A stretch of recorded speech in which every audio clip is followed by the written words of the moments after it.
Olá, eu sou Samuel, sou psicólogo, administro essa maravilhosa página e já faz um tempo que eu não posto nenhum conteúdo aqui, mas dessa vez eu volto e venho para ficar. E nesse meio tempo eu estava trabalhando a questão da comunicação. Sim, eu tenho muita dificuldade em comunicar, vocês não sabem o desafio que é me preparar para trazer esse conteúdo para vocês. E hoje tenho um grande prazer de trazer duas indicações de profissionais que são fenomenais. Eu indico eles com a maior segurança do mundo, extremamente profissionais e muito competentes. E como eu tenho esse problema, essa grande dificuldade de comunicação, nada mais justo do que se procurar pessoas especialistas em comunicação. E aqui estão eles. Um desses profissionais é a Jaqueline Santos, psicóloga transpessoal, orientadora em comunicação e expressão. Uma atriz fenomenal. Tive a oportunidade de fazer um acompanhamento com ela e ela sabe, a gente não tem noção de como, de como é preciso técnicas para poder fazer uma comunicação assim assertiva, de modo que chegue na outra pessoa com qualidade e que se faça entendido, principalmente. Ela é fenomenal. Então, se você, assim como eu, tem também essa grande dificuldade em comunicação, procure-os. Eles com certeza vão poder ajudar e vão traçar caminhos para você trabalhar não apenas a capacidade de comunicar, mas também são psicólogos assim do mais alto gabarito que eu indico assim com a maior segurança do mundo. Eles, é claro, a comunicação tem várias questões, né? E elas não raramente estão conectadas a questões relacionadas a estados emocionais e a psicológicos principalmente. O outro profissional é o Arthur Fernando Dritchell. O Arthur foi um cara assim que me acolheu quando eu estava num limbo assim, desesperado. Assim, falei, cara, como é que eu faço para fazer isso? Como é que eu adquiro essa capacidade de comunicar? O Arthur falou, calma, senta aí, meu filho, vamos trabalhar essa questão. E o Arthur, ele trabalha na abordagem analítica junguiana e especialista em arte-terapia e musicologia. Então, olha, vejam, dois profissionais fenomenais, a Jaque, comunicação e expressão. Arthur, arte-terapia e musicologia. Cara, o que é isso? Não tem como não ficar bom trabalhando com essas pessoas, né? Impressionante. Então, ó, indico com toda a segurança do mundo. Arthur, Jaque, minha enorme gratidão. Agora vamos ao tópico do dia de hoje. Nós vamos falar sobre a depressão. E eu gosto de traçar sempre aquele paralelo histórico, né? Vamos lá, aqui abrindo, pronto, aberto. A grande diferenciação entre o que é saúde mental e o que é um estado emocional, assim, pautado sobre outras influências, começou com Hipócrates. Hipócrates, que é considerado o pai da medicina, ele fez a dissociação entre a filosofia e a medicina, porque até então tudo era uma coisa só. E todas as questões que saíam assim do entendimento das pessoas eram tratadas com uma abordagem voltada para a demonologia. Sim, isso mesmo. Nesse período, eles exorcizavam pessoas que estavam deprimidas. Diziam que, por exemplo, que o trabalho ele dignificava e limpava e purificava o homem, já que a pessoa quer no trabalho, então está possuída, simplesmente. Chama a autoridade lá que essa pessoa está com sérios problemas. E aí começavam os trabalhos de se purificar essa alma, que nós já sabemos bem como é. E Aristóteles foi também um cara muito importante, assim, porque ele passou a olhar essa questão do humor voltada para uma questão do cardiocentrismo, como se o coração estivesse no centro de todas as coisas, de todos os sentimentos. Logo, se nós estamos ali ansiosos ou então simplesmente felizes com alguma situação, o coração acelera. Estamos nervosos, raivosos com alguma situação, o coração acelera. Então ele intuiu e entendeu que o coração fazia o comando de todos os nossos sentimentos. Por essas e outras, até hoje se diz que quando se está apaixonado, por exemplo, o coraçãozinho acelera. Eita, lasqueiro, abusar, que delícia amar. Mas enfim, essas questões eram uma das formas de se abordar essas questões eram olhando para ele como se elas estivessem sob influência de questões como de elementos, como a bile, a fleuma, o sangue e a bile negra. E quem traziam essas questões era justamente o Hipócrates, considerado o pai da medicina. Vamos considerar que a pessoa estava nervosa, assim. São pessoas coléricas, a cólera, a expansividade, a resposta com um pouco mais de violência, ou com muito mais de violência, ou com muito mais, assim, energia do que era se preciso para responder de uma forma que se fosse minimamente assertiva e sim suficiente para se estabelecer uma comunicação. São pessoas que se estressam com facilidade, que são os coléricos. E nesse mesmo período ele também trazia conceitos como a bile negra.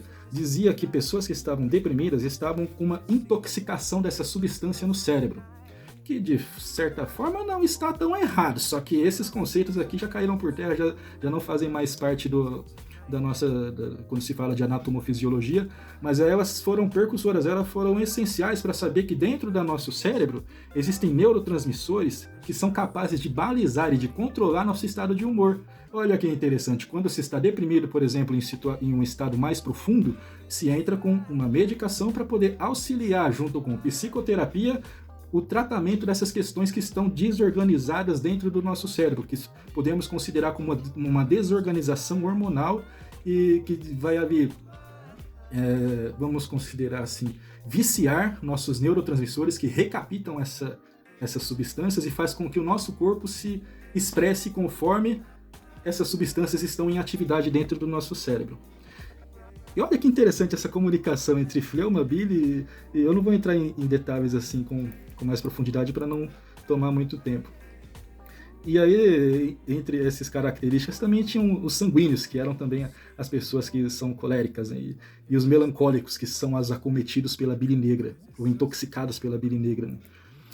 E foram passados alguns anos, veio São Tomás de Aquino com a assídia, que seria, assim, uma forma de perdão para com essas pessoas que estão passando por sofrimento emocional. Foi a primeira pessoa, assim, num contexto assim mais sacro, que olhou para a questão do deprimido de uma forma mais humana. E ele considerava o contentamento como se fosse uma vitória, sobre o sofrimento. Ou seja, o contentamento era como se fosse a bênção divina para se libertar de um mal que é a depressão. E eu achei muito interessante, assim, é muito interessante mesmo. E eu vou trazer numa outra situação, numa outra ocasião, a contextualização entre tristeza e depressão. As questões que são genéticas, biológicas e sociais. Questões que são psicológicas e sociais. Biológicas e sociais. Bioquímicas e psicológicas, e por aí vai. A depressão ela pode atuar, né, em todas essas instâncias. Por exemplo, vamos considerar que o ambiente da pessoa é o grande membro sintomático, o grande objeto ou elemento sintomático que faz com que a pessoa desenvolva essa questão. E a tristeza, vamos assim conceituar bem rápido, é um estado. A depressão, ela vai além do estado. Ela vai do comportamento, do sentir. A tristeza é um sentimento típico. Se algo não está bom, se algo não dá certo para mim, é claro que eu vou ficar triste. Já a depressão é uma tristeza que nem sempre vai ter explicação. E para se explicar a tristeza de uma depressão, é preciso um certo entendimento e autoconhecimento de si. Não raramente pessoas que estão em estado de sofrimento emocional procuram psicólogos para buscar dentro de si as questões que o deixam deprimido para dar nome aos sentimentos. Tem pessoas, os tais good vibes, né, que falam, não pode ficar nervoso, paz e amor. Não, cara, se você tá nervoso, fica nervoso. Se você tá incomodado, incomode-se. Poxa vida, fala sério, então eu não posso ficar nervoso, tudo em prol da boa paz? Não, se eu tô indignado com alguma situação, eu tenho que me indignar. Não se acomodar com o que se incomoda, jamais, jamais. Esse comodismo mata. Esse comodismo é uma das razões, inclusive, da depressão.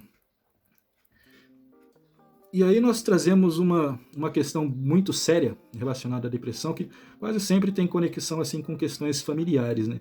Aqui eu não vou ter condições nem tempo para poder entrar em todas elas, mas o ambiente familiar é um grande membro sintomático que faz com que algumas questões assim disfuncionais dentro desse ambiente deixem essas pessoas doentes ou susceptíveis a desenvolver um estado emocional. E agora vamos considerar que não é apenas o ambiente familiar. Temos o biológico, social, psicológico, e em algumas situações eu considero que também temos as questões de instâncias espirituais. Isso tudo, quando desorganizados, podem gerar um estado de depressão. O que é preciso? Estabelecer o equilíbrio entre essas quatro instâncias. E uma forma muito prática e simples de se... Não simples entre... Enfim, dar nome ao que se sente. E tratamento até o fim. Não raramente as pessoas começam a tratar a depressão, percebem uma melhora rápida, falam, nossa, estou curado, estou saindo, e vira festa. Mas não é bem assim. É preciso iniciar o tratamento, passar pela ressignificação, para sim haver a superação da questão. Porque a depressão, como qualquer outro elemento, assim, qualquer psicopatologia, ela pode ser transitória, ela pode migrar. E vamos supor que você esteja deprimido por uma situação. Você, em tese, colocou aquela situação no lugar. Só que, se essa situação não foi entendida a nível emocional, ela vai aparecer de uma outra questão. E aí temos as questões relacionadas à psicossomática. A psicossomática é muito interessante também. Nossa, não vai dar tempo. Meu Deus do céu, mas enfim. Eu vou falar sobre psicossomática numa outra questão. Inclusive, uma das minhas pós-graduações foi com esse tema, né? Foi em neuropsicologia, voltada para um olhar psicossomática dessas questões e de outras também. A distimia é uma depressão que se perdura. É como se a pessoa tivesse a depressão como uma personalidade. São aquelas pessoas que são mais, sabe, que não sorriem tanto, que não... que são mais apáticas, digamos assim. Só que agora que você tem essa informação, você não vai ver uma pessoa que está ali sem sorrir e falar, você é distímico. Não, calma aí, gente. A pessoa tem o direito de sentir também. Eu tenho o direito de não estar tendo um dia bom. Poxa, você tem todos os dias da sua vida são bons, os meus não são. Por essas e outras eu também faço terapia. Eita, lasqueira, e vamos lá. Dores físicas e emocionais, que são questões distintas também. Eu vou trazer sobre essas questões. Nossa, eu tenho muita coisa para comunicar com você, tenho muito conhecimento assim para poder dividir e muita ideia para trocar.